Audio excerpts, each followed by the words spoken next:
JJK isn't peak, but it's great. It's great. Don't get me wrong. It is great. Back when season 1 of JJK first came out and I was anime only, the opinion that I had on the show was that it was a mid show, like pretty basic, but very high quality. From characterization to execution and animation, it was pretty high quality at the time when it came out, but it was pretty basic, kind of cliche, nothing really new, right? I mean, why else would people compare it to like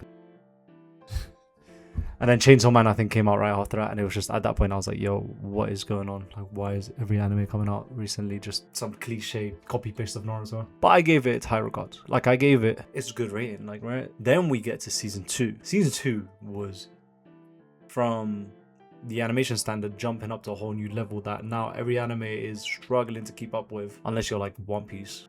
And then also the choreography just completely changing what the manga was like. And at this point I was spoiled in the manga, you know, because of the hype that it was going through. And also I should say that I'm probably going to be talking about manga content as well. So JJK was at like a peak, right? The whole like lobotomy Kaisen meme going on, every episode coming out at the same time, the Maharaga Sukuna fight, like it was at its peak that it reached at that time. Definitely set a new standard, 100%. I won't take that away from it. And so once season 2 was like approaching this conclusion, I decided to just catch up with the manga since I already been spoiled at the time. And story-wise, it was hilariously bad. You can't convince me that a JJK story is good, right? Because it had potential and a lot of setup for a lot to go on, but not only fell flat, but felt like the author Gege Akutami was giving attention to the wrong things. Could it be that he was influenced by the hype? Maybe. You know, favoritism? Maybe, right? The whole Sukuna fanbase and Gojo fanbase going head to head with like, oh, which is the better character, which is the stronger character. Maybe that hype could have influenced him to like keep focus on specific moments and characters rather than completing the story as he intended to. And I feel like because of that, the story is just not great, but it could have been. It's just not great. And right now, we are at a moment where season 3 is showing a level of consistency in terms of animation, choreography, and pacing, where JJK is in the lead. Remember how I said season 1 was like basic, mid, cliche, but really high quality? They've definitely kept that. Because right now, season 3 is probably the highest quality anime in the last year, maybe, right? I mean, especially looking at failures like One Punch Man season 3, like they wish they had a whiff of what JJK has right now. So when it comes to production value, animation, pacing, like the length of the episodes as well, scheduling, whatever you want to tie it to, it's been phenomenal, right? But that's about as much as it's got to offer as an anime. You still have to look at it from the perspective of a story, characters, drama, conclusions, and we're at the peak of it. The Culling Games is the peak of JJK. Anything after JJK was kind of, how do I say this? Fumbled. Right, you're going to see a lot of fans that, especially fans that haven't read the manga, are going to be gassing up JJK right now. They're going to be talking about it as if it's peak anime. I mean, Gigak. I'm making this video because I didn't watch your whole video, but I saw like the first minute, and that mountain analogy, that hiking analogy, I'm telling you, that's just the high that everyone's going to get off of JJK because of the animation and consistency.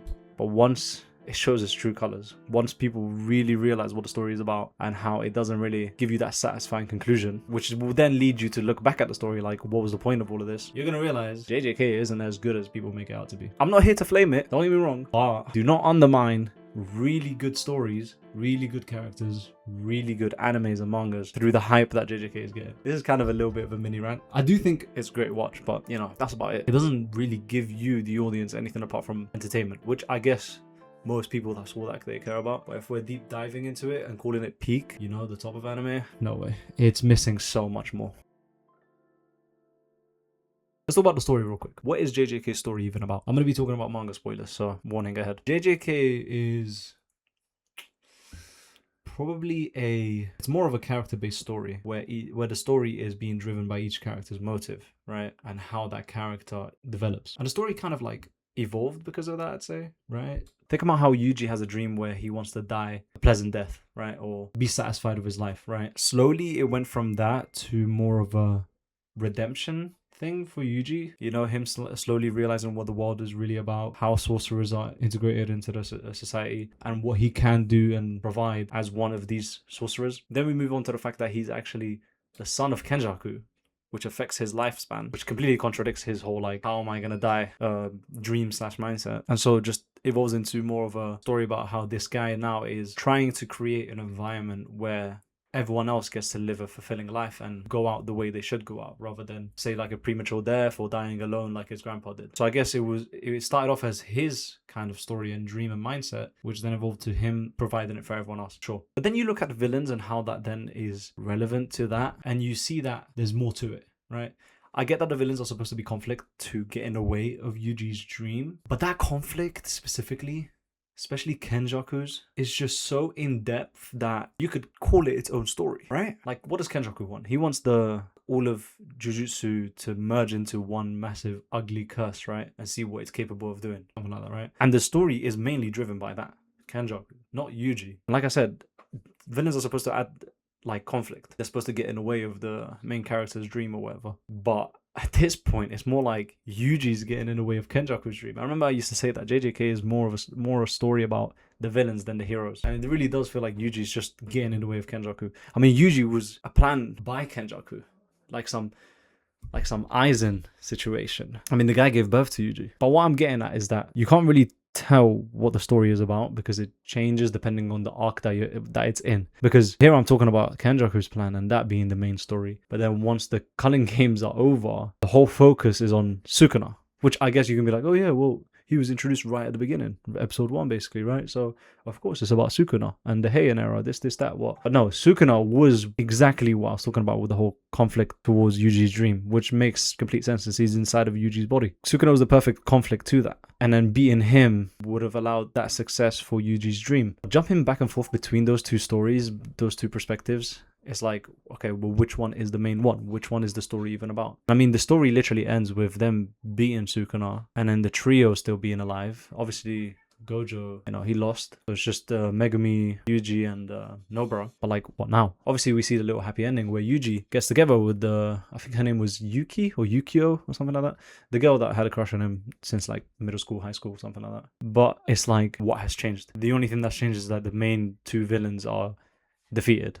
But as a story, like Yuji's dream or whatever, there's not been any real effect, right? It's more like a war than anything. JJK's story, yeah. That's the best way I can describe it. It's literally just a war. JJK before Yuji became a sorcerer and then after beating Sukuna isn't really any different, right? If anything, we've lost more than we've gained. So really, like, Kenjaku was the main character, I want to say, at this point, right? Because it's like he's the only one that had a story that was affecting the entire JJK verse, where everyone's decisions and actions are directly involved and influenced by what Kenjaku's doing. Not Yuji, not Sukuna. So yeah, the story, like, they had potential with the whole Kenjaku stuff, but because they didn't follow through that and they tried to go with the whole Yuji Sukuna situation, which really didn't amount to anything, kind of fell flat for me. Now let's talk about characters. Yuji's a basic MC. Just gonna say it. He's not that great. He's kind of boring. That's about it. He doesn't really offer anything. He's cool, right? He shows a level of like talent in the environment of sorcerers, but there's other more talented sorcerers. I mean, think about Higuruma, for example. What a character! We'll get to the good characters. I'm gonna put him aside for now. But Yuji being the main character is like, there's so many other characters in the show that are just better than him.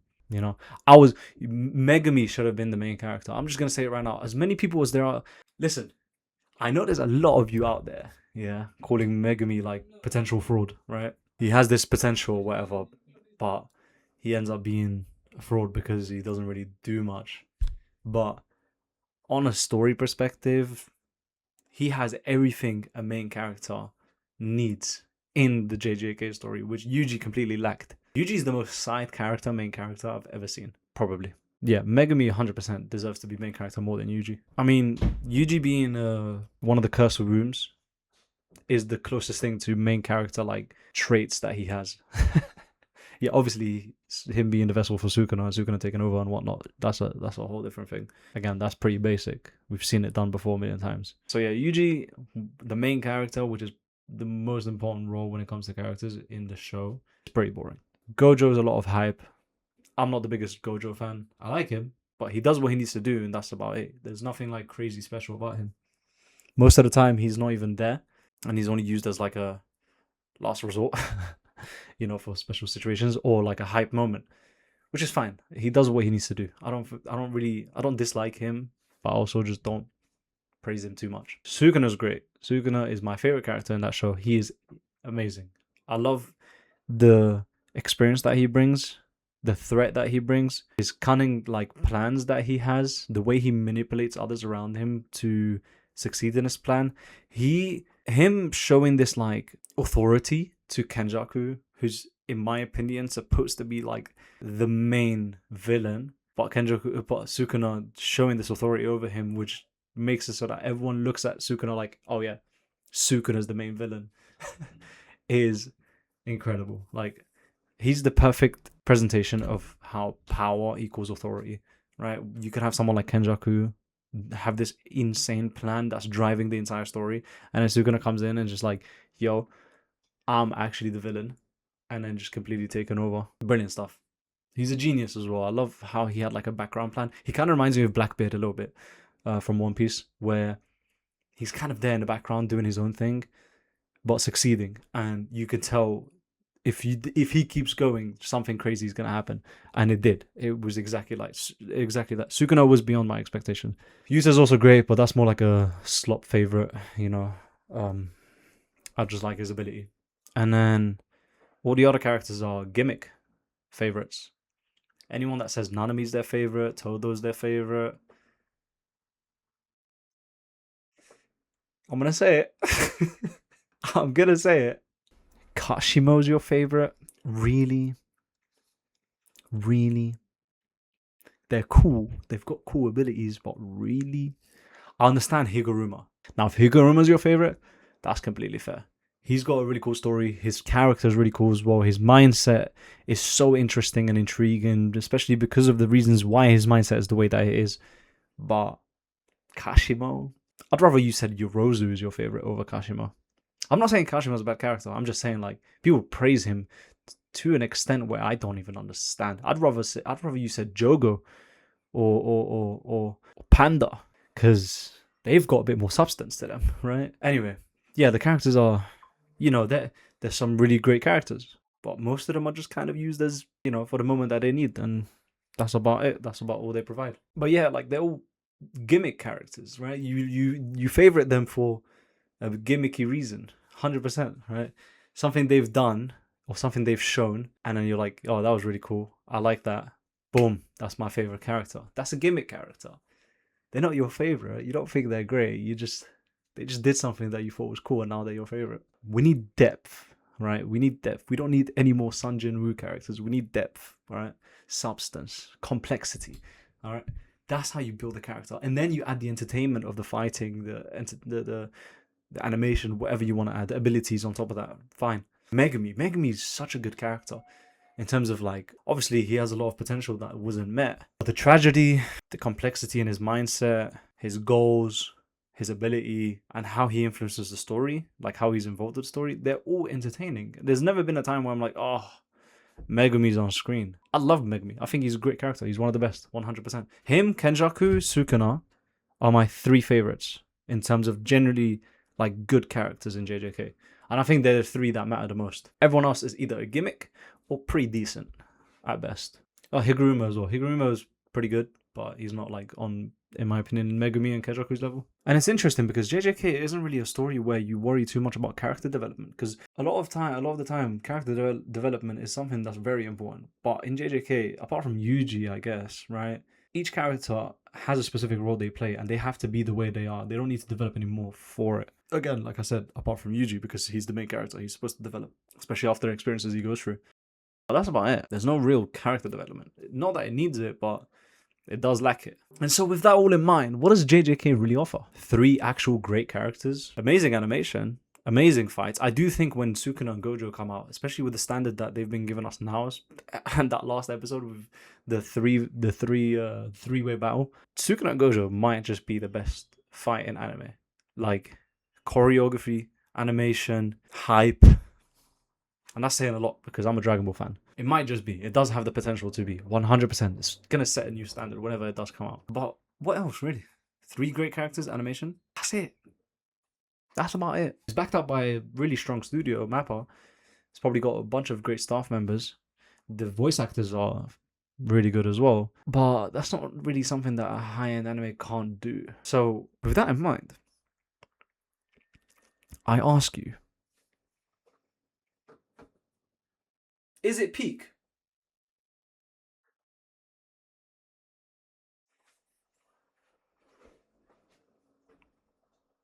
I'm gonna let you guys decide that. Take care.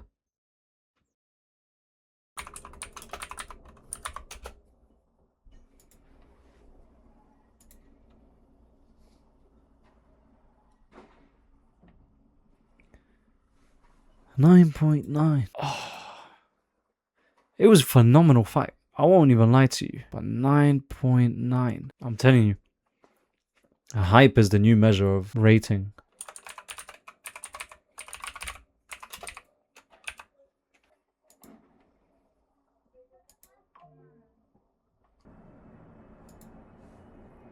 Now this is an episode. This is definitely an episode worth a rating above a 9.